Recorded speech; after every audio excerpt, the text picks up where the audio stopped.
തിരുവചനം നമ്മെ ബലപ്പെടുത്തുന്നതും ശക്തിപ്പെടുത്തുന്നതും ആശ്വസിപ്പിക്കുന്നതും കണ്ണുകൾക്കും ഹൃദയത്തിനും വെളിച്ചം പകരുന്നതും ആണ്. അത് നാം സ്വീകരിക്കുകയും നമ്മെ അത് സ്വീകരിച്ച് കൊണ്ടുപോവുകയും ചെയ്യണം. തീർച്ചയായും ദൈവത്തിൻ്റെ അനുഗ്രഹം തിരുവചന പഠനത്തിൽ ഉണ്ടാകണം എന്ന് നാം ആഗ്രഹിക്കും. കാൻറ്റർബറി ആർച്ച് ബിഷപ്പ് മുഖ്യ സംഘാടകനായി നിന്നുകൊണ്ട് ബ്രിട്ടനിലെ രാജ്ഞിയെ അവരോധിക്കുകയാണ്. അപ്പോൾ അദ്ദേഹം തൻ്റെ കൈകളിലേക്ക് ചുമന്ന തുണിയിൽ പൊതിഞ്ഞ ഒരു പുസ്തകം എടുത്തു പിടിക്കും. അദ്ദേഹത്തിൻ്റെ അടുക്കിലേക്ക് ഉപവിഷ്ടയായിരുന്ന ആ രാജ്ഞി പ്രതിശ്രുത നിയുക്ത രാജ്ഞി അടുത്തു വന്ന് തലകുനിക്കും. അദ്ദേഹവും ആ പുസ്തകം ഉയർത്തിപ്പിടിച്ചുകൊണ്ട് തലകുനിക്കും. എന്നിട്ട് കൈമാറുമ്പോൾ ഇപ്രകാരം പറയും, "This is the word of God. Here is wisdom, and these are the lively oracles of the Lord."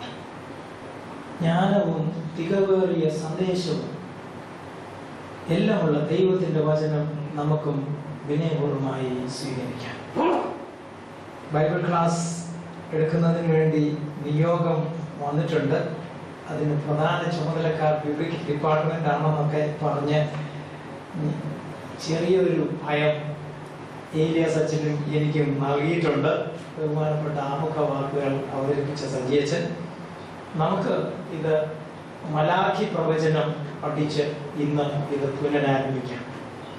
Script ലഭ്യമാണ്. ഇവിടെ വരുന്ന ആളുകൾക്ക് അതിലൂടെ കടന്നു പോവുകയും ഒപ്പം ഇവിടെ പറയുന്ന ചില കാര്യങ്ങൾ കേൾക്കുകയും ചെയ്യാം. നിങ്ങൾ പോകുമ്പോൾ ഈ സ്ക്രിപ്റ്റ് അനുസരിച്ച് തുടർന്നുള്ള പഠനം നിങ്ങൾ നടത്തും എന്ന് വിചാരിക്കാം. നമ്മൾ മനസ്സിലാക്കുന്നത് പോലെ വേദപുസ്തകം അത് പ്രവചന ബുദ്ധിയ എഴുതപ്പെട്ടതാണ്. അത് മോശയുടെ ഗ്രന്ഥങ്ങളാണെങ്കിലും തുടർന്നുള്ള ചരിത്ര പുസ്തകങ്ങളാണെങ്കിലും തുടർന്ന് അതിൽ ചേർത്തിരിക്കുന്ന പ്രവാചക പുസ്തകങ്ങളും അതിന് ഒപ്പവും മുമ്പ് ഒക്കെ ചേർത്തിരിക്കുന്ന എഴുത്തുകളാണെങ്കിലും വലിയ പ്രവാചക പുസ്തകങ്ങളാണെങ്കിലും ചെറിയ പ്രവാചക ഹോശേയ മുതൽ ഉള്ള ചെറിയ പ്രവാചക പുസ്തകങ്ങളാണെങ്കിലും തുടർന്ന് ഇന്റർ ടെസ്റ്റമെന്റൽ പീരീഡിൽ എഴുതപ്പെട്ട തോബിത്ത് മഖാബി ആദിയായ പുസ്തകങ്ങളാണെങ്കിലും ദൈവ പ്രവചന ബോധ്യത്തോടുകൂടി in the spirit of the Lord and the spirit prophecy അതിൽ എഴുതപ്പെട്ടതാണ് എന്ന് നമ്മൾ വിശ്വസിക്കുകയാണ്. അവിടെയാണ് ആ ഇൻസ്പിറേഷൻ എന്ന അനുഭവത്തെ കുറിച്ച് നാം ബോധ്യപ്പെടുന്നത്. അങ്ങനെ ഈ ഇൻസ്പയർഡ് ആയിട്ടുള്ള തീർച്ചയായും ദൈവാത്മാവിൽ പ്രചോദിതരായ ആളുകൾ എഴുതി കൈമാറിയ ദൈവത്തിന്റെ മാനസം ഉൾക്കൊള്ളുന്ന the will of God is contained in this word of God. അപ്പൊ അങ്ങനെയുള്ള ദൈവ മാനസത്തെ നമുക്ക് എത്തിച്ചു തരുന്ന തിരുവചനം നമ്മൾ വായിക്കുന്നതിലും അനുവാചകരിലൂടെയും ദൈവത്തിന്റെ ആത്മാവ് നന്നായി പ്രചരിക്കുന്നുണ്ട്, ബോധ്യപ്പെടേണ്ടതാണ്. അതുകൊണ്ട് ദൈവാത്മാവിലാണ് നമ്മുടെ ഈ ശുശ്രൂഷയും പ്രവചന ബോധ്യത്തിലാണ് ഈ ശുശ്രൂഷയും നടത്തപ്പെടേണ്ടത്. ഈ മലാഖി പ്രവചനം വേദപുസ്തകത്തിലെ പഴയ നിയമത്തിലെ അവസാന ഗ്രന്ഥമായി ലഭ്യമായതിൽ നമുക്ക് ഉണ്ടെങ്കിലും അതിനുശേഷം ഉള്ള പീരീഡിനെ ഡാർക്ക് ഏജസ് ആയിട്ട് കാണുന്നില്ല. ആ കാലം കൊണ്ട് പ്രവചനം നിന്നുപോയി എന്നതിന് അർത്ഥമില്ല. പ്രവചനം രേഖപ്പെടുത്തുന്നത് താൽക്കാലത്തേക്ക് നിന്നുപോയതായി ചില ആളുകൾ ചിന്തിച്ചു. മക്കാബി പുസ്തകത്തിൽ അങ്ങനെ ഒരു പരാമർശമുണ്ട്. ഈ പുസ്തകം ഇതിൽ ആമുഖ വാക്കിൽ 2 സെന്റൻസിൽ പറഞ്ഞിരിക്കുന്നത് പോലെ ബുക്സ് ഓഫ് റെസ്റ്റോറേഷൻ. ഇസ്രായേലിലെ ജനം അടിമത്തത്തിലായിരുന്നിട്ട് അവർ തിരിച്ച് വന്ന ശേഷം എഴുതപ്പെട്ട പുസ്തകങ്ങളിൽ ചെറിയ പ്രവചന പുസ്തകങ്ങളിലുള്ള 3 പുസ്തകങ്ങളെ കുറിച്ച് അവിടെ പരാമർശമുണ്ട്. The book of Malachi, one among the 3 books of restoration. The other 2 are Haggai and Zechariah. is to be treated as a book that criticizes to correct the people who neglected the spiritual aspects related to the reconstructed temple of Jerusalem. അതുകൊണ്ട് തന്നെ അത് ഇതിനു മുമ്പ് വിരചിതമായ പരാമർശിക്കപ്പെട്ട സഖറിയ, ഹഗായി പ്രവചകന്മാർ അവരെന്താണ് ചെയ്തത്? അവരുടെ ആ ഏകദേശ കോണ്ടെക്സ്റ്റും കൂടെ ഒരു സെന്റൻസിൽ ചേർത്തിട്ടുണ്ട്. Put in brackets. When the people of Israel who returned to homeland after their status of being in confinement and in exile, Babylonian exile, were reluctant to build the temple of Jerusalem. It was Haggai and Zechariah who motivated to build the temple. അപ്പോൾ അതിന് ഒരുങ്ങാതെ വരുന്നപ്പോഴാണ് നിങ്ങൾ തട്ടിട്ട ആലയങ്ങളിൽ പാർക്കുന്നു, എന്റെ ആലയം ശൂന്യമായി കിടക്കുന്നു എന്നൊക്കെ ഹഗ്ഗായി പറയുന്നു. സഖറിയായും അത് 2 ഭാഗമായി വിഭജിക്കപ്പെടാമെങ്കിലും 1 മുതൽ 8 വരെയും 9 മുതലുള്ള ഭാഗങ്ങളുമായിട്ട് സഖറിയാവിന്റെ പ്രവചനം അങ്ങനെ വിഭജിക്കാമെങ്കിലും അതും ഏകദേശമായി it could also be placed in the same period. എന്നാൽ ഹഗ്ഗായി സഖറിയായ്ക്ക് ശേഷം ലഭ്യമായ ആത്മീയ അനുഭവങ്ങളുടെ സാധ്യതകളുടെ പശ്ചാത്തലത്തിൽ പോലും ആത്മീയ അനുഭവത്തിന് ഒരുങ്ങാത്ത മനുഷ്യരോട്, അതിനെ വിഗണിക്കുന്ന മനുഷ്യരോടുമായി പ്രവാചകന് സംഭാഷിക്കുവാനുണ്ടെങ്കിൽ നമ്മുടെ ബോധ്യങ്ങളിലും നമ്മുടെ സാഹചര്യങ്ങൾ നമുക്ക് കുറച്ച് അനുകൂലമാണ്. എന്നാൽ ആത്മീയ അനുഭവത്തെ അനുഗുണമാക്കി തീർക്കുന്ന ഒരു സാഹചര്യം ഇന്നും ഉണ്ടെങ്കിൽ message of Malachi is so relevant, contemporaneous, and it should be received. The book could be dealt or outlined in the following 2 ways. 2 കാര്യങ്ങളോട് കൊടുത്തിട്ടുണ്ട്. അത് 6 messages എന്നുള്ള തരത്തിൽ അതിനെ കാണാവുന്നതാണ്. 6 messages ഏതൊക്കെയെന്ന് അവിടെ കൊടുത്തിട്ടുണ്ട്. നിങ്ങൾ വേദപുസ്തകം കയ്യിലുള്ളവർ ആ പുസ്തകം ഒന്ന് എടുത്തു വെച്ചിട്ട് 1-ാമത്തെ അധ്യായത്തിന്റെ 1-ാമത്തെ വാക്യം തീർച്ചയായും ഒരു ഇൻട്രൊഡക്ഷൻ ആയിട്ട് എടുക്കുമെങ്കിൽ 2 മുതലുള്ള പാരഗ്രാഫിന്റെ എൻഡ് വരെ 2 to 5 അത് 1-ാമത്തെ മെസ്സേജ് ആയിട്ട് എടുക്കണം. ദാറ്റ്സ് എ മെസ്സേജ് സ്ക്രിപ്റ്റിലുണ്ടല്ലോ, message on special love for Israel. ഇസ്രായേലിനോടുള്ള പ്രത്യേകമായ ദൈവസ്നേഹത്തെ കുറിച്ചുള്ള ഭാഗമാണ്. അങ്ങനെ ബാക്കി മെസ്സേജസ് എല്ലാം ഉണ്ട്. ഏതൊക്കെ മെസ്സേജസ് ആണെന്ന് ഔട്ട്ലൈൻ അവിടെ കൊടുത്തിട്ടുണ്ട്. I presume that you will definitely enjoy reading that book, the holy text, with this help. 1:6 to 2:9, then 2:10 to 16. അങ്ങനെ താഴോട്ട് 4-ന്റെ 1 മുതൽ 6 വരെയുള്ള ഭാഗങ്ങൾ എന്നുള്ള തരത്തിൽ അതിനെ കാണുന്നു. 6 മെസ്സേജസ് ആയിട്ട് അവിടെ കൊടുത്തിരിക്കുന്നു. അതോടൊപ്പം തന്നെ ഈ 6 മെസ്സേജിലും ചില ചോദ്യങ്ങൾ അവിടെ ഉന്നയിക്കപ്പെടുന്നുണ്ട്. അവ 6 ചോദ്യങ്ങൾ എന്ന് വേണമെങ്കിൽ നമുക്ക് പറയാം. എന്നാൽ 8 ചോദ്യങ്ങളായിട്ട് ഞാൻ അതിനെ ക്രമീകരിച്ചിട്ടുണ്ട്. Some of the biblical scholars consider it as 6. എന്നാൽ എനിക്ക് തോന്നി അത് കുറച്ചുകൂടെ റെലവൻ്റ് ആയിരിക്കും, കുറച്ചുകൂടെ ഫിറ്റിംഗ് ആയിരിക്കും. അത് 6 മെസ്സേജസ് ഒപ്പം 8 ക്വസ്റ്റ്യൻസ് എന്നുള്ള തരത്തിൽ 8 ചോദ്യങ്ങൾ. അതിൽ 1-ാമത്തെ ചോദ്യം അതൊന്നെടുത്ത് kind enough to read through that. 1-ാമത്തെ ചോദ്യം,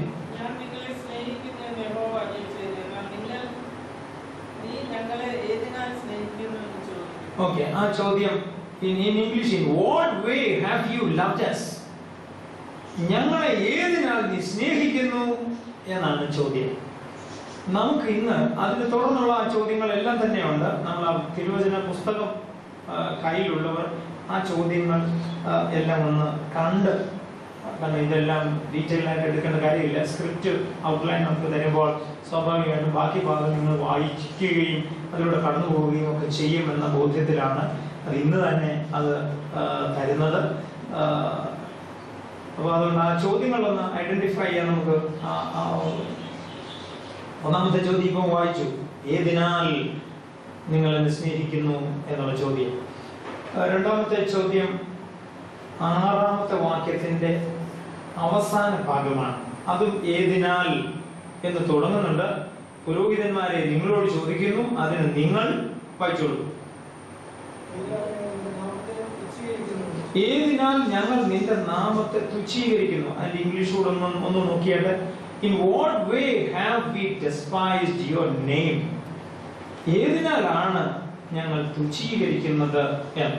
അതിനോട് ഒത്തുപോകുന്നതാണ് അടുത്ത ചോദ്യം എന്ന് വരാമെങ്കിലും better we read in English. Verse 7b-യിൽ ആ ചോദ്യം കൊടുക്കുന്നുണ്ട്.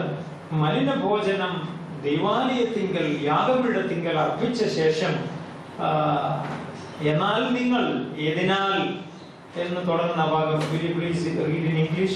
In what way have we defiled you? ഏതിനാൽ ഞങ്ങൾ നിന്നെ മലിനമാക്കുന്നു എന്ന് ചോദിക്കുന്നു. 4-ാമത്തേത് 2:14 അതില് ഓരോ ചോദ്യത്തിനും ആൻസർ ഉണ്ട്. 14-ലെ ചോദ്യത്തിന്റെ ഉത്തരം മുന്നേ കൊടുത്തിട്ടുണ്ട്. അവിടെ ചോദ്യം ഉണ്ടല്ലോ.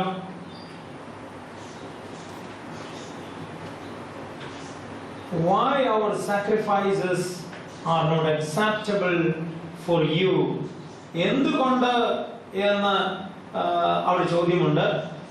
ആ ചോദ്യം അവിടെ ഉള്ളടങ്ങിയിട്ടുണ്ട് എന്നുള്ളത് നിങ്ങൾ കണ്ടു കാണും. 2:17 അടുത്ത ചോദ്യം ഉണ്ട്.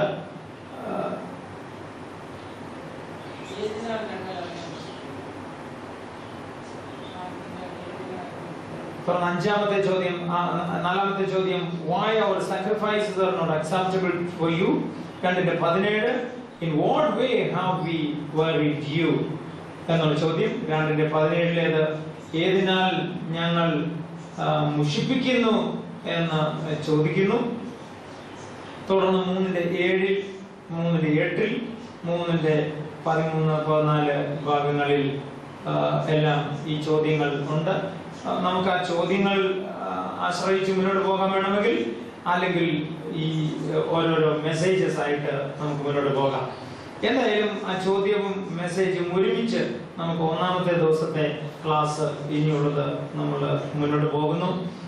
ഈ ഭാഗം പ്രധാനമായും ഈ മെസ്സേജ്, 1-ാമത്തെ മെസ്സേജ്, ആ ഭാഗം മുഴുവൻ ഒന്ന് വായിച്ചു നോക്കുമ്പോൾ ഒന്നും രണ്ടും വാക്യങ്ങൾ വായിക്കുമ്പോൾ നമുക്ക് അതിലേക്ക് കടക്കാവുന്നതാണ്.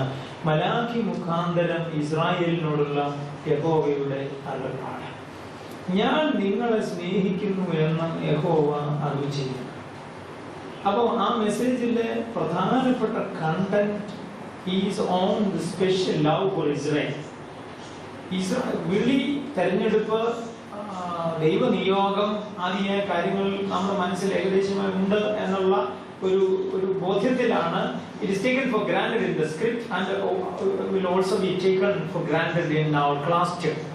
അപ്പോ ഈ ദൈവത്തിന്റെ നിയോഗം ലഭിച്ച ഒരു സമൂഹത്തിന് ദൈവസ്നേഹത്തെ കുറിച്ച് വീണ്ടും ഓർമ്മിപ്പിക്കുകയാണ്.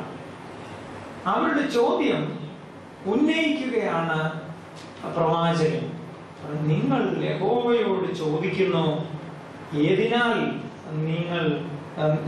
നീ യഹോവ ഞങ്ങളെ സ്നേഹിച്ചിട്ടുണ്ട് എന്നുള്ള ഒരു ചോദ്യം.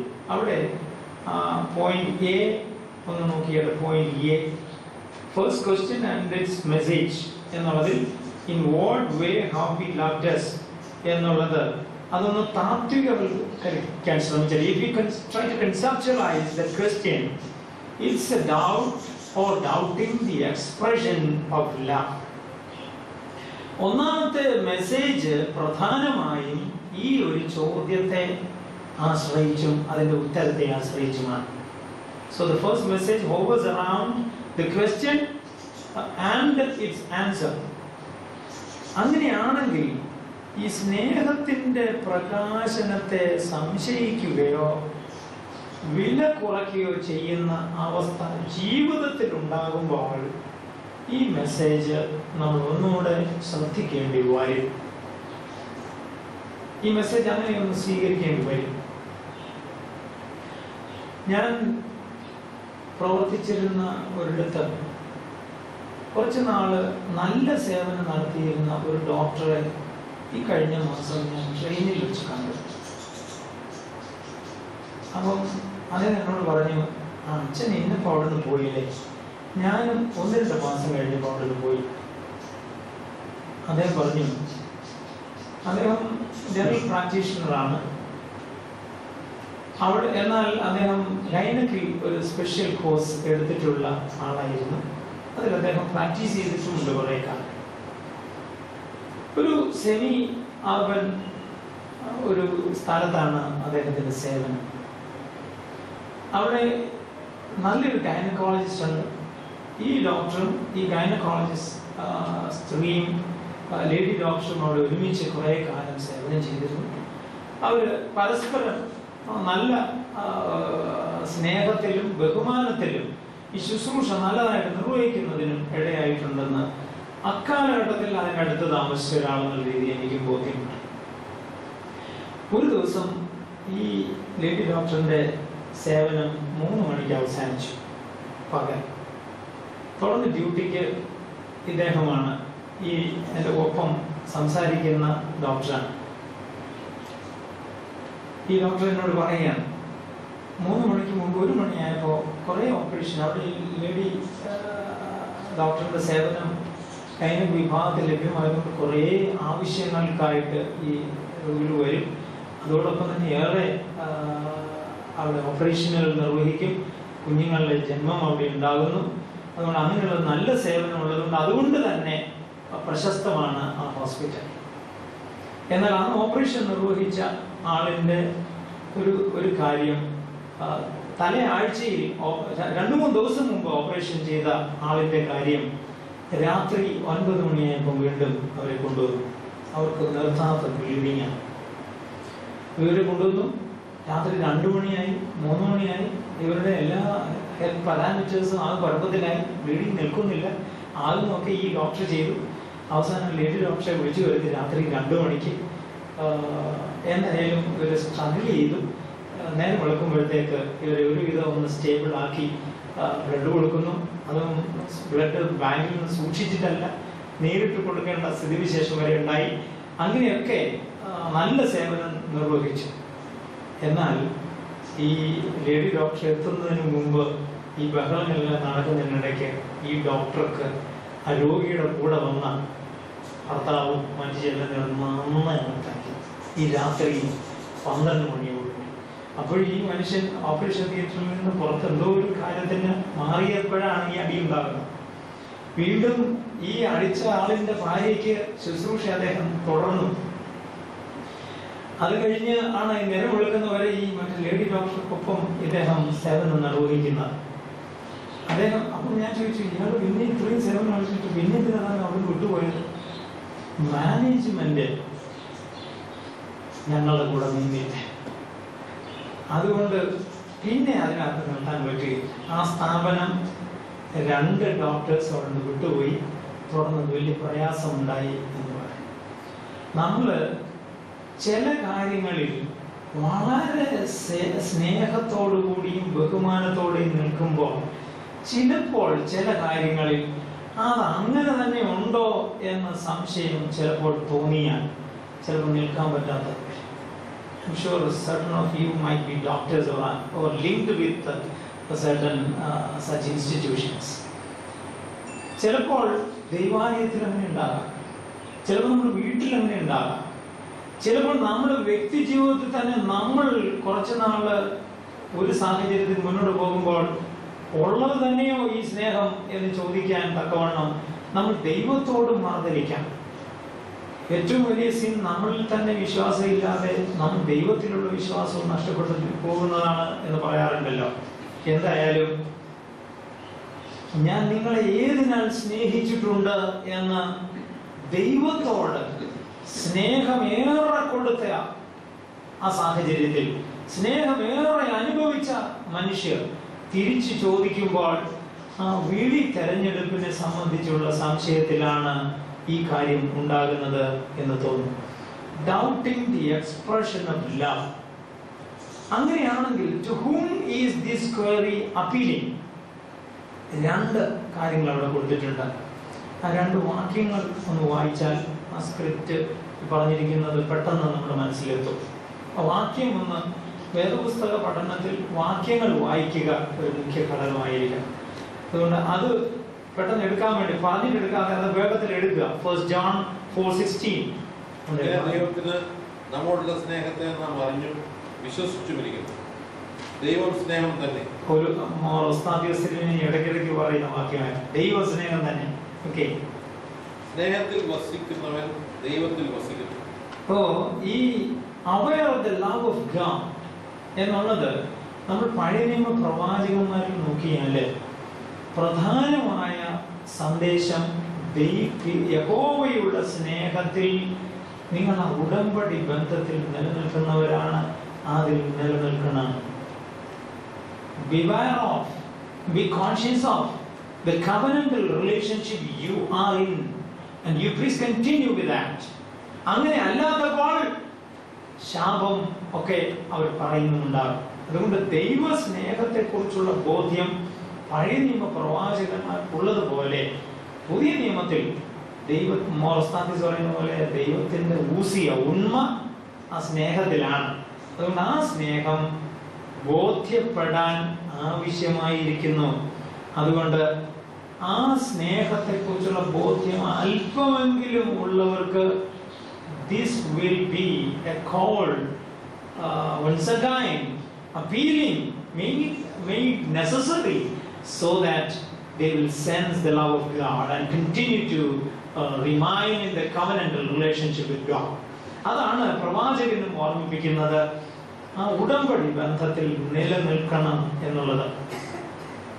രണ്ടാമത്തേത് അവിടെ പറഞ്ഞിരിക്കുന്നത് to those who consider it as light burden. അതും ആ വാക്യമാണ്, എൻ്റെ നുകം ലഘുവാകുന്നു എന്നുള്ള ആ വാക്യമാണത്. 11:30 ആ വാക്യം വായിക്കണമെന്നില്ല. എന്തായാലും ഈ ദൈവ സ്നേഹത്തെ കുറിച്ചുള്ള ഈ ഭാഗത്ത് യാക്കോബിന് ഏശാവിനേക്കാൾ സ്നേഹം ലഭിച്ച അനുഭവത്തിന്റെ തുടർച്ചയായിട്ടാണ് ആ കാര്യം പറയുന്നത് എന്നുള്ള തരത്തിലാണല്ലോ തിരുവചനം നമ്മൾ അറിയിക്കുന്നത്. അതിന്റെ ആ ബിബ്ലിക്കൽ ടെക്സ്റ്റിലുള്ള ഉദാഹരണം തൊട്ടടുത്ത പേജിൽ ചേർത്തിട്ടുള്ളതുകൊണ്ട് അതിലേക്ക് നമ്മൾ ഇപ്പൊ പോകുന്നില്ല. ടെക്സ്റ്റിലുള്ളത് അത് 3 ലെവൽ ഓഫ് അണ്ടർസ്റ്റാൻഡിങ് എന്നുള്ളത് തൊട്ടടുത്ത പേജിൽ നമ്മൾ കൊടുത്തിട്ടുണ്ട്. അതുകൊണ്ട് ഇപ്പോൾ ഈ സ്ക്രിപ്റ്റിലുള്ള തരത്തിൽ തന്നെ മുന്നോട്ട് പോകാം. Point C, divine love is ever lasting one. നമുക്കറിയാം ഈ അവിടെ കൊടുത്തിരിക്കുന്ന വാക്യങ്ങളിൽ ഒന്നാമത്തെ വാക്യം ഏറ്റവും പ്രാധാന്യമുള്ളതാണ്. ആ വാക്യം ഒന്ന് വായിക്കാം. Deuteronomy 7:7-8.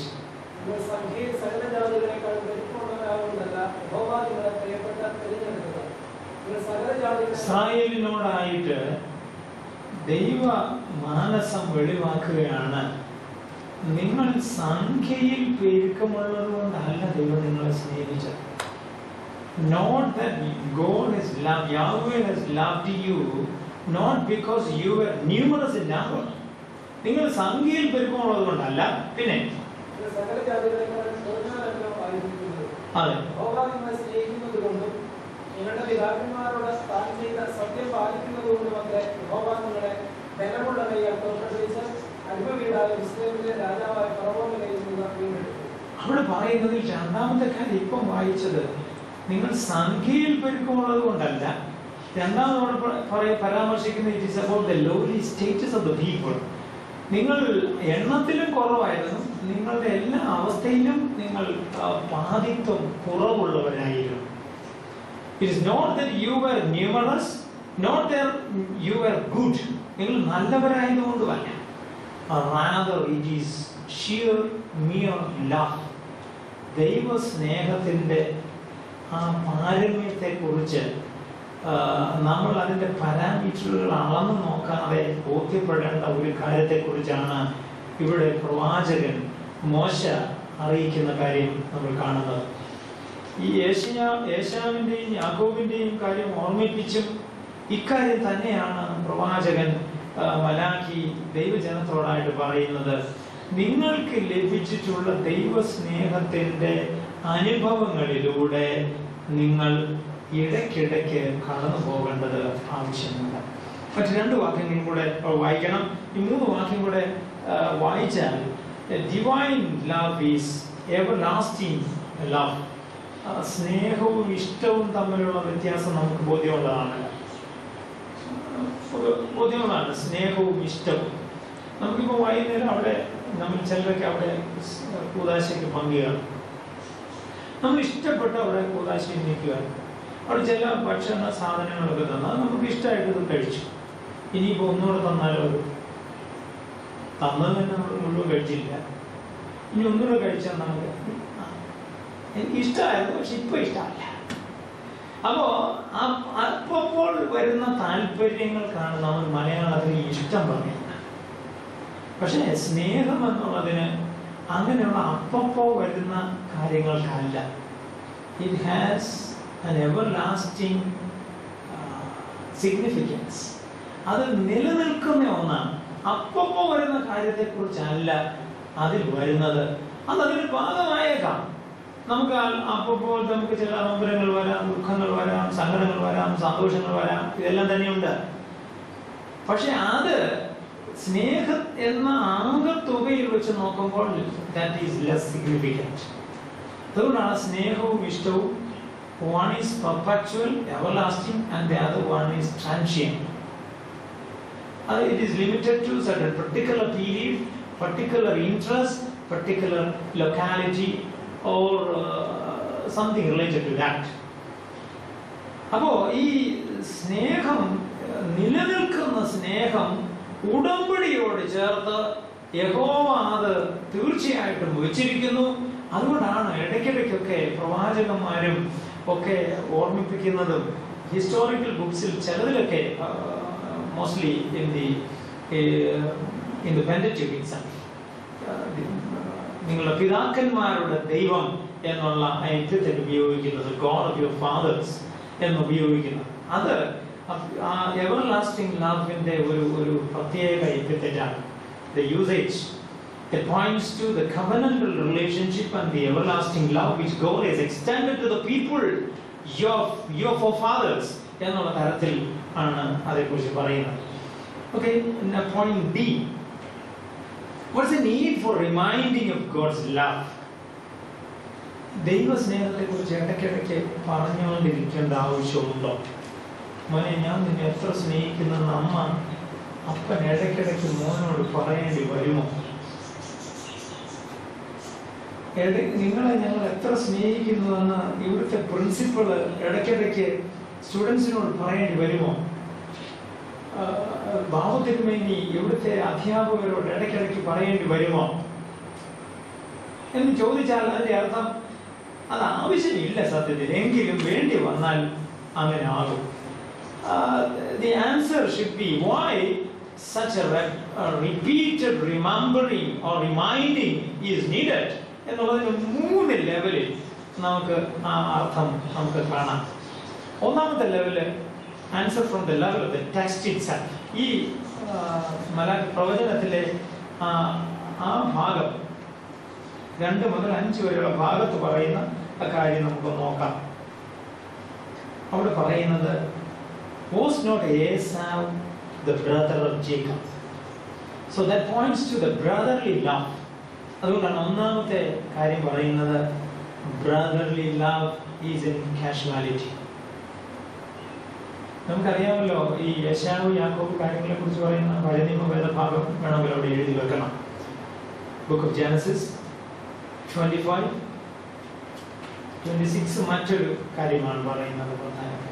27 25, 27 ഭാഗങ്ങളിലുള്ള ആ കാര്യങ്ങൾ പൗലോസ്ലീഹായി ഉദ്ധരിക്കുന്നുണ്ട്. ആ ഭാഗം നമ്മൾ കുറെ അവിടെ എഴുതി വെച്ചിട്ടുണ്ട്. ആ ഭാഗം 25, 27 ഭാഗങ്ങളിലുള്ള ഒരു പ്രധാനപ്പെട്ട ഒരു കാര്യം brotherly love is in casuality. അവിടെ നമ്മൾ കാണുകയാണ് കാഷ്വാലിറ്റി. അത് തന്നെയാണ് കാഷ്വാലിറ്റി. സോറി, ഇത് ഞാൻ തന്നെയാണ് അത് സ്പെൽ ചെക്ക് ചെയ്തത്, പക്ഷെ അത് തെറ്റിപ്പോയതാ, കാഷ്വാലിറ്റി. സഹോദര സ്നേഹം കുഴപ്പത്തിലായി.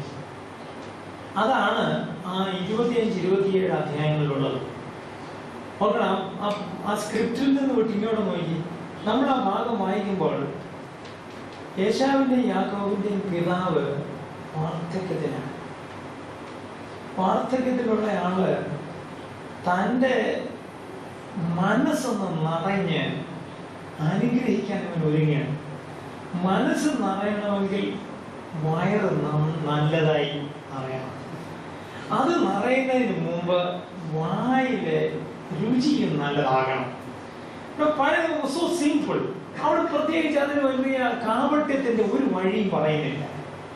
All are very simple terms, but those are fitting terms. We could relate it with any measure in life. Very simple thing. അത് വളരെ പ്രാധാന്യപ്പെട്ട കാര്യമാണ്. അപ്പോ ആ കാര്യമൊക്കെ പറഞ്ഞേച്ച് അദ്ദേഹം ഇങ്ങനെ അനുഗ്രഹിക്കാൻ ഒരുങ്ങി. മോനെ, നീ പോയി ഇന്നത് ചെയ്ത് നീ കൊണ്ടുപോകും. വേട്ടയിറച്ചി തന്നെ വേണം കേട്ടോ. നീ അധ്വാനിക്കണം. അല്ല അവിടുന്ന് ഇവിടുന്ന് വാങ്ങിച്ചുകൊണ്ട് വന്നിട്ട് കാര്യം, നീ അധ്വാനിച്ചത് കൊണ്ട് തരണം. അപ്പൊ ആ അധ്വാനത്തിൽ നിന്ന് കൊണ്ട് തരുന്നത് ഭക്ഷിച്ചിട്ട് എനിക്ക് നിന്നെ അനുഗ്രഹിക്കണമെന്നുണ്ട്. നമുക്കറിയാം അദ്ദേഹത്തിന്റെ ആഗ്രഹം അടുത്ത തലമുറ അനുഗ്രഹിച്ച് കടന്നു പോകണമെന്ന് ആഗ്രഹമില്ലാത്ത മനുഷ്യരുണ്ട് അവിടെ. അതുകൊണ്ട് എല്ലാവരും ആഗ്രഹത്തിലാണ് നിൽക്കുന്നത്, തർക്കമൊന്നുമില്ല. അപ്പൊ ആ ആഗ്രഹത്തിലുള്ള മനുഷ്യൻ അനുഗ്രഹിക്കുകയാണ്. പക്ഷേ ഇറ്റ് വാസ് മിസ്ഫയർഡ്. അതാണ് അദ്ദേഹത്തിന്റെ കഴിവുണ്ടായത്. തുടർന്ന് ഭാഗം പറയുന്നുണ്ട്, മകൻ വന്ന് ചോദിക്കുകയാണ്. യഥാർത്ഥത്തിൽ അനുഗ്രഹം കൊടുക്കാൻ ആഗ്രഹിച്ച വ്യക്തിയും സ്വീകരിക്കേണ്ട ആളിനെ കുറിച്ചുള്ള ബോധ്യത്തിലും അത് അന്നത്തെ ആ സ്ഥിതിവിശേഷത്തിൽ അനുഗ്രഹം കൊടുക്കേണ്ട ഇടത്തേക്ക് തന്നെ ചിന്തിച്ച് കൊടുക്കാൻ ഒരുങ്ങുകയാണ്. പക്ഷേ അത് ഇടയ്ക്കൂടെ അവഗണിക്കപ്പെട്ടു. അദ്ദേഹം മനസ്സ് തുറന്നാണ് അനുഗ്രഹിച്ചത്. പിന്നെ വന്ന് ചോദിക്കുന്നു, എന്നെ അനുഗ്രഹിക്കേണ്ടതിന് ഇനി ഒന്നും നിന്റെ കൈ ബാക്കി വെച്ചിട്ടില്ലേ? ഈസഹാക്ക് ഭ്രമിച്ച് നടുങ്ങി എന്നാണ് അവിടെ പറയുന്നത്. Because it was misfired. To miss the mark എന്നാണ് സീൻ എന്ന പദത്തിന്, ഹത്ത എന്ന ശൈന്യ ഭാഷയിലെ സെമിറ്റിക് ഭാഷയിലെ വാക്കിന് ടു മിസ് ദ മാർക്ക് എന്നാണ് അർത്ഥമെന്ന് നമുക്കറിയാമല്ലോ. ലക്ഷ്യം തെറ്റുക. പണ്ട് വീടിന്റെ ഫ്രണ്ടിൽ ഇരിക്കുമ്പോൾ ഒരു ഉച്ച അടുത്ത സമയത്ത് അതിലെ ഓടിപ്പോയ പൂച്ചയ്ക്ക് കല്ലെറിഞ്ഞ ആള് ഇപ്പൊ ഈ മൈക്കിന്റെ മുമ്പിൽ നിന്ന് വാക്കുകൾ എറിയുകയാണ്. ഒറ്റയോട് കൊടുത്ത ഒരു 2 സെക്കൻഡ് കഴിഞ്ഞപ്പോൾ ഒരു സൈക്കിൾ അവളോട് പ്രയാസപ്പെട്ട് സ്റ്റാൻഡിൽ കയറ്റി വെച്ചു.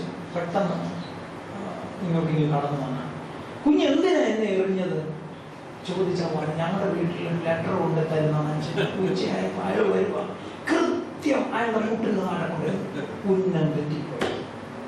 To miss the mark. അതാണ് ഹത്ത എന്ന പദം കൊണ്ട് അർത്ഥമാക്കുന്നത്. ഒരുവൻ അനുഗ്രഹിക്കാൻ വെച്ചത് ലക്ഷ്യം തെറ്റിപ്പോയി. അതുകൊണ്ടാണ് അവിടെ ഭ്രമിച്ച് നടുങ്ങി എന്ന പദം ഉപയോഗിച്ചിരിക്കുന്നത്. The brotherly love is in casualty. അത് നഷ്ടപ്പെട്ട സാഹചര്യത്തിലാണ്. Some of us might be in this casual situation, in this casuality situation. It is not so casual. It happens unintendedly and at times intentionally, that is being brought to our midst. തുടർന്ന് അവർ പറയുന്ന കാര്യം എന്താ? രണ്ടാമത്തെ bullet point ആയിട്ട് ഇവിടെ കൊടുത്തിട്ടുണ്ട്. Grace of the lord is not dependent. അവിടെ പറയുന്ന പദം നോക്കി, even though you have wronged me, still I love Jacob. നമുക്കറിയാമല്ലോ യാക്കോബ് എന്ന പദത്തിന്റെ അർത്ഥം ഉബൈന. ഇംഗ്ലീഷിൽ ആ പദം ഉപയോഗിക്കുമ്പോൾ അതിനർത്ഥം അങ്ങനെയല്ല കേട്ടോ, അത് വേറെയാണ്. നല്ല അർത്ഥങ്ങളൊക്കെ ഉണ്ട്. അവിടെ പറയുന്ന അർത്ഥം വെച്ച് നമ്മൾ നോക്കുമ്പോൾ ഈ ദൈവത്തിന്റെ കാരുണ്യത്തെ വലുതായി കാണുകയോ ദൈവ കൃപയെ ആശ്രയിക്കുകയോ ചെയ്യുന്നില്ല. പിതാവിന്റെ കൃപയെ ആശ്രയിക്കാത്ത ഒരു മനുഷ്യനായിട്ടാണ് അനുഗ്രഹം പിടിച്ചു വാങ്ങിക്കാൻ അവിടെ ചെല്ലുന്ന ആളിന്റെ കാര്യം പറയുന്നത്. അനുഗ്രഹം ലഭിക്കാനിട്ട് പിന്നെ ഉഴലുകയോ അത് കിട്ടാഞ്ഞതിന്റെ പേരിലുള്ള പിന്നെയുള്ള സങ്കടമോ ദേഷ്യമോ ഒക്കെ പ്രകടിപ്പിക്കുന്ന ആളും, അല്ലെങ്കിൽ അതിനു മുമ്പ് തന്നെ ചുമന്നതിനു വേണ്ടി വേറെ ചിലത് ചുമന്ന് സ്വീകരിച്ച് ആളിനെ കുറിച്ച് അവിടെ പറയുന്നത് അദ്ദേഹം he failed to recognize and respect the grace of the Father എന്നാണ് അവിടെ പറയുന്നത്. So it could be related with this. അപ്പൊ അവിടെ പറയുന്നതിൽ അതാണ് that's on the basis of that only the second bullet point is given. Grace of the Lord is not dependent. Still I love you, Jacob എന്ന് പറയുമ്പോൾ ദൈവത്തിന്റെ കാരുണ്യത്തെയും കൃപയെയും ബോധ്യപ്പെടാൻ അത് സാധിക്കുന്നില്ല എന്നുള്ളതാണ്. ദൈവകൃപ നമുക്ക് ആശ്രയിക്കുകയും നമുക്ക് മോഹം നൽകുകയും ചെയ്യുന്ന യഥാർത്ഥ പോയിന്റ് ആണോ? നമ്മൾ യഥാർത്ഥമായി ദൈവകൃപയ്ക്കാണോ ആഗ്രഹിക്കുന്നത്? അതോ ദൈവകൃപ കിട്ടിയാൽ കൊള്ളാം, ബാക്കിയെല്ലാം കിട്ടണം, അതാണ് മുഖ്യം. ഈ ഇടയ്ക്ക് പറയുമല്ലോ, instead of loving the people, we love the things and for which we in a way relate with the other people. സാധനങ്ങളെ സ്നേഹിക്കുകയും മനുഷ്യരെ അതിനുവേണ്ടി ഉപയോഗിക്കുകയും ചെയ്യുന്ന തരത്തിലാണ്. Are we really depending on the grace of the Lord? Whether just like brotherly love, whether that also is in casualty situation. അങ്ങനെ താഴോട്ട് പോകുന്നു. There is threat to own tradition too. അവിടെ 2-3 പദങ്ങൾ കൊടുത്തിട്ടുണ്ടല്ലോ. പർവ്വതം നഷ്ടമായി, ഇംഗ്ലീഷിൽ മലയാളത്തിൽ അങ്ങനെ കൊടുത്തിട്ടുണ്ടല്ലോ 3-ാം വാക്യത്തിൽ. അവന്റെ പർവ്വതങ്ങളെ ശൂന്യമാക്കി. പിന്നെ ഇവിടെ പറയുന്നുണ്ട് അവകാശം നഷ്ടപ്പെടുത്തി, അവകാശത്തെ മരുഭൂമിയിലെ കുറുനരികൾക്ക് കൊടുത്തിരിക്കുന്നു. Even though it is attributed to what God has given, the narrative speaks about certain other things. ഇത് ഈ പ്രൊഫറ്റിക്കൽ ബുക്ക് ഏത് പുസ്തകവും ഒരു നറേഷനാണ്. ആ നറേഷൻ നമുക്ക് നൽകുന്ന സന്ദേശം എന്തുവാ? Even though it is attributed to one particular character in the text, അത് അതിലെ ഒരു കഥാപാത്രത്തിന് ഇത് ദൈവമാണ് കൊടുത്തിരിക്കുന്നതെങ്കിലും that is being criticized or eulogized.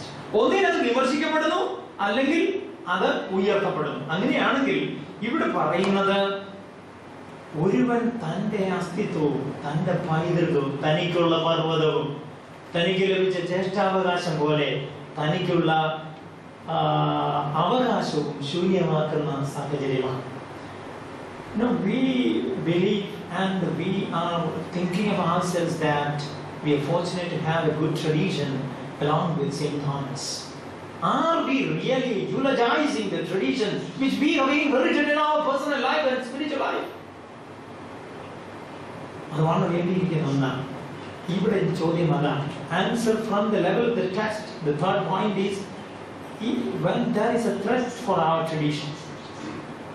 The next point, hate and destruction rules over. 3-4 വാക്യങ്ങളിൽ അതാണ് അവിടെ പറയുന്നത്. ആ പദങ്ങൾ തന്നെയുണ്ട് അവിടെ.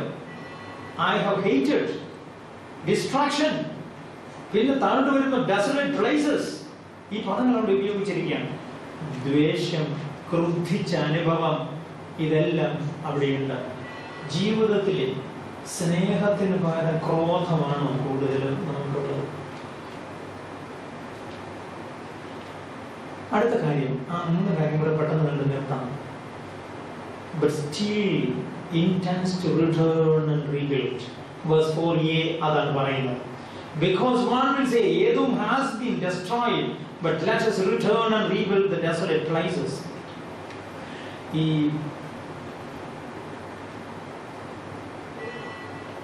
ജെറുസലേമിന്റെയും ചുറ്റുപാടുള്ള പ്രദേശങ്ങളുടെയും ഏദോമിന്റെ പ്രത്യേകിച്ചും ഒക്കെയുള്ള എക്സ്കവേഷൻസിൽ നിന്ന് അക്കാലഘട്ടത്തിലെ നാശം കൂടുതൽ ആ പ്രദേശങ്ങൾക്കുണ്ടായി എന്നുള്ളതിന് ചില തെളിവുകളൊക്കെ ഉണ്ട്. വിറ്റിൻഗൺസ് എന്ന് പറയുന്ന ഒരു എഴുത്തുകാരൻ ആ കാര്യം എഴുതിയിരിക്കുന്നതായി വായിക്കുന്നതായി. Hate and destruction rules over, and still we intend to return and rebuild. നമ്മൾ സൂചിപ്പിച്ചതുപോലെ God or the prophet is declaring that the text speaks to us as the character is inviting us, let us go and rebuild what is remaining in a desolate situation. നാശാവസ്ഥയിലായിരിക്കുന്നതിനെ പണിയുവാൻ നമുക്ക് താല്പര്യമുണ്ട് എന്ന് പറയുക. അത് അങ്ങനെയാണെങ്കിൽ prophetical book ആണെങ്കിലും ഇത് ടെക്സ്റ്റിന്റെ ഒരു ഇൻവിറ്റേഷനാണ്. The text is inviting all the readers, അനുവാചകരോട് പറയാണ് നമുക്ക് ഇതിനെ പണിയാമെന്ന്. ഒരു കാര്യം കൂടെ, still deserves the wrath of God. Need to sense the magnificence of the Lord. അതാ 5-ാം വാക്യം നമ്മോട് പറയുന്ന കാര്യമാണ്. എന്താ 5-ാം വാക്യം പറയുന്നത്? നിങ്ങൾ കണ്ടുകൊണ്ടത് കാണുകയും യഹോവ ഇസ്രായേലിന്റെ അതിരിന് അപ്പുറത്തോളം വലിയവനെന്ന് പറയുകയും ചെയ്യും. അപ്പോ സ്വന്തം കണ്ണുകൊണ്ട് കണ്ടും മറ്റുമൊക്കെ ചെയ്യേണ്ടത് ദൈവം മഹത്വമാണ്.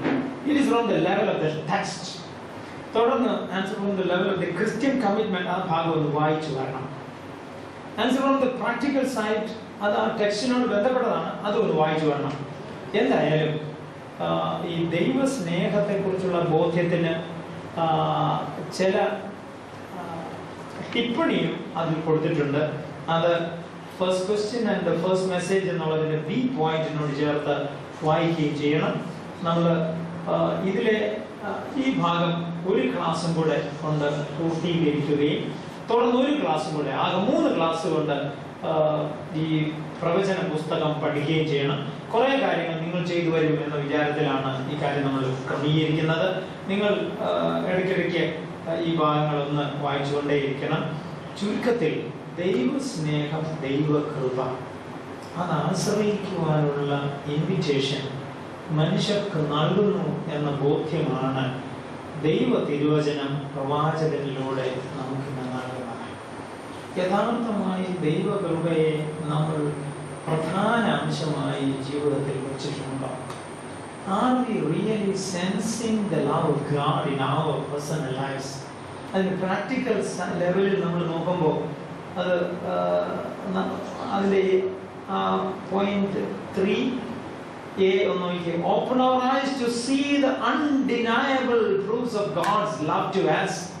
ആ ജീവിതത്തിൽ എന്നും ദൈവസ്നേഹം രുചിച്ചറിയുന്ന മനുഷ്യൻ യാക്കോബാണ്, ചിലപ്പോൾ നാം തന്നെ യേശാവും. ചിലപ്പോൾ ദൈവപക്ഷത്ത് നിന്ന് അനുഗ്രഹത്തിൻ്റെതാണ്, ചിലപ്പോൾ ഒരു ഭക്തനെ പോലെ പ്രവാചക സൈഡിൽ നിന്നുകൊണ്ട് ക്രുദ്ധിച്ചോ വിഷമിച്ചോ പറയുന്നവരാകാം. എന്നാൽ ചിലപ്പോൾ നാം ദൈവാനുഗ്രഹം പ്രാപിക്കുവാൻ ആഗ്രഹിക്കുന്ന മനുഷ്യരായി വിനയപ്പെടുന്നവരാകാം. ഇതിലേത് പക്ഷത്ത് നിന്നാലും അതിന്റെ മറുപക്ഷത്ത് ദൈവക്രോധം പ്രാപിക്കുന്നവരായി വരാതെയും ദൈവാനുഗ്രഹ പക്ഷത്തേക്ക് ചേർന്ന് നിൽക്കാനുള്ള സ്വീകാര്യത നമുക്കുണ്ടാകട്ടെ എന്ന് പ്രാർത്ഥിച്ചും നമ്മുടെ ജീവിതത്തിൽ മുന്നോട്ട് പോകണം എന്ന് ആഗ്രഹിക്കുന്നു. ദൈവം നമ്മെ അനുഗ്രഹിക്കുമാറാകട്ടെ. ഈ ടെക്സ്റ്റിലൂടെ നിങ്ങൾ കടന്നു പോകണം. നമ്മൾ ഈ അല്പം ഇംഗ്ലീഷ് അല്പം മലയാളവുമായിട്ട് പോകുന്നത് ഞാൻ മുന്നേ ഇരിക്കുന്ന ആളുകൾ ആരാണെന്ന് ഏകദേശമായി വരുന്ന വഴിക്ക് ഞാൻ ചോദിച്ച് ചിലരെ കുറിച്ചൊക്കെ മനസ്സിലാക്കി. അതുകൊണ്ട് I know that you will definitely be comfortable with the poor English with which I am speaking now. എന്തായാലും നിങ്ങൾ ഈ text, script and the text, this is not at all a substitute for this one.